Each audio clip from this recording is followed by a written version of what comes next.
buying films or taking rights is a concept of making business, right? So not every time business. Sometime If I'm wrong, please correct me. yeah, sure. The concept of business, that's one. Yeah.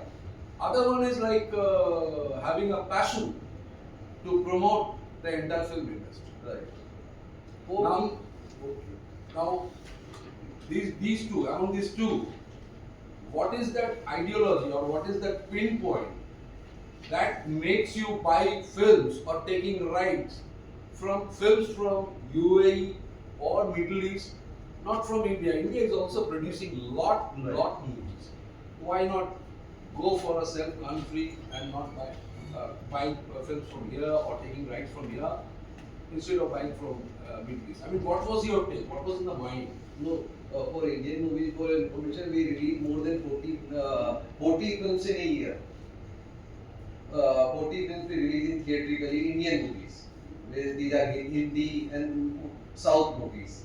And for foreign movies, we think emotions are same for any country. Whatever we feel about our parents, about our loved one, everyone feel like from the person from the Gulf, person from the Saudi Arabia, person from the US also think the same thing.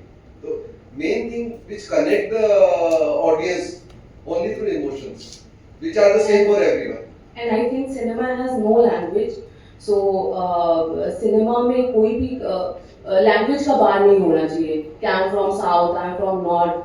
We all are doing like artistic things, cinematic things. So I think cinema has no language. तो अवस्थी जी वो कौन सा मुद्दा होगा कि मतलब film में तो आखिरकार रेवेन्यू तो ढूंढते ही हैं प्रोड्यूसर भाई आ जाए पैसा, तो इसमें कैसे पैसा निकल के आएगा या इन्वेस्टमेंट खाली इमोशन पे ही है? नहीं, ऑफ कोर्स इमोशन से तो पैसा भी आएगा. Because like you can say कि वॉइस ऑफ इंद्रजाम का जब भी इंडिया में स्क्रीनिंग हुआ है, यहाँ पे भी स्क्रीनिंग हुआ है, तो I see most of the female crowd they are crying. तो यू कैन से कि लाइक होता है, if you are connecting emotionally with the character of the movie, then more people go and watch the movie. And this movie is releasing in theater also in February 2026, Voice of Indrajam. In Hindi also and in English also, not in the original language. Mr. Hassan, Yes, please. talking about the entire UAE, entire Middle East, we have seen Iran, we have seen many Arabic countries making films.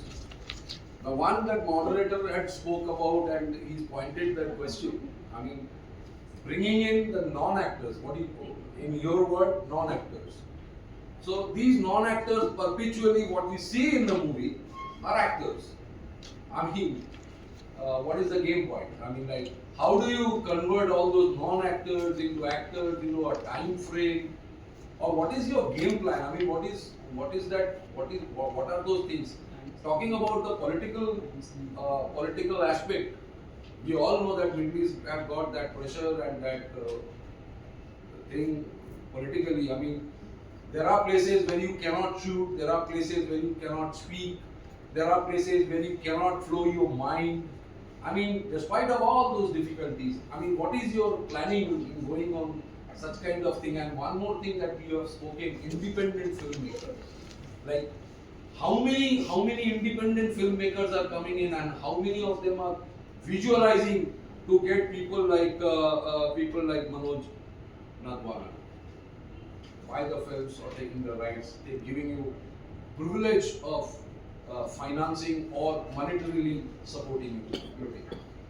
Thank you. This is really very important question. Thank you for that. I really appreciate it.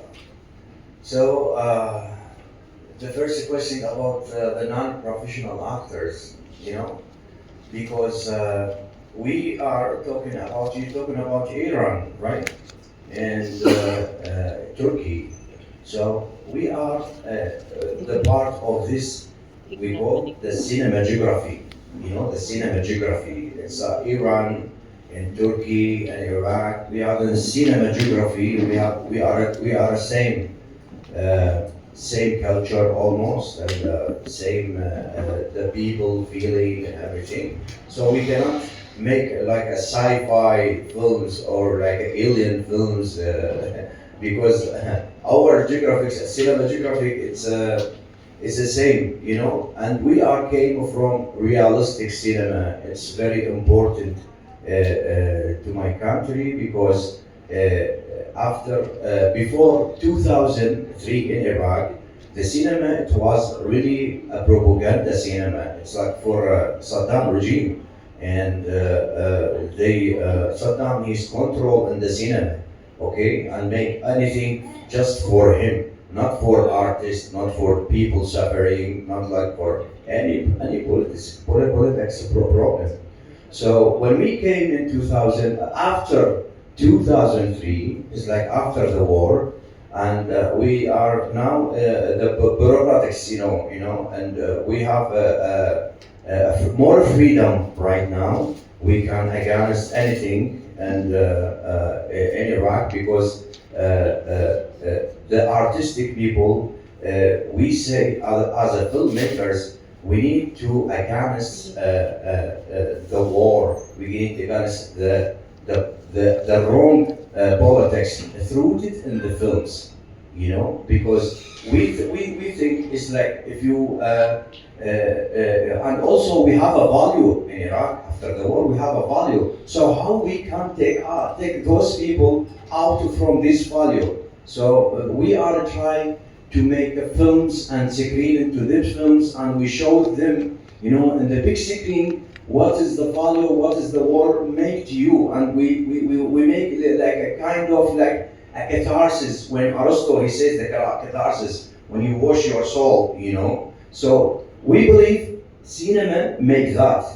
Like for example, if you go to any, if you have a problem with someone and you go to watching the film, maybe there is one moment in the film, it will be touch your heart, and you're gonna be change your mind, you know. So that's what we try to do through the cinema, catharsis, and like again is the value, and teaching the people who is not like educated or something, through it in the cinema language. It's very important now in my country.